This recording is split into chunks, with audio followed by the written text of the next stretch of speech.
চাঁপাইনবাবগঞ্জে ভুয়া ডিবির additional SP পরিচয়ে প্রতারণার অভিযোগে এক যুবককে গ্রেফতার করেছে পুলিশ।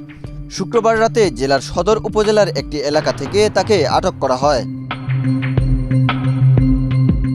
পুলিশ জানায়, গ্রেফতার ব্যক্তি নিজেকে ডিবি পুলিশের অতিরিক্ত পুলিশ সুপার পরিচয় দিয়ে বিভিন্ন ব্যক্তি ও ব্যবসায়ীদের ভয়ভীতি দেখিয়ে প্রভাব বিস্তারের চেষ্টা করছিলেন। বিষয়টি স্থানীয়দের সন্দেহ হলে তারা পুলিশকে খবর দেন। পরে অভিযান চালিয়ে তাকে আটক করা হয়।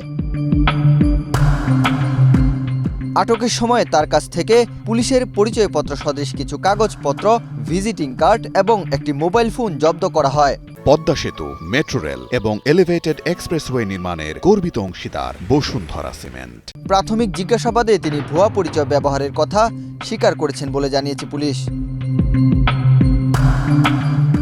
চাঁপাইনবাবগঞ্জ সদর মডেল থানার ভারপ্রাপ্ত কর্মকর্তা জানান, অভিযুক্তের বিরুদ্ধে আইনগত ব্যবস্থা নেওয়া হয়েছে। এছাড়া তিনি এর আগে কোথাও একই কায়দায় প্রতারণা করেছেন কিনা তা খতিয়ে দেখা হচ্ছে।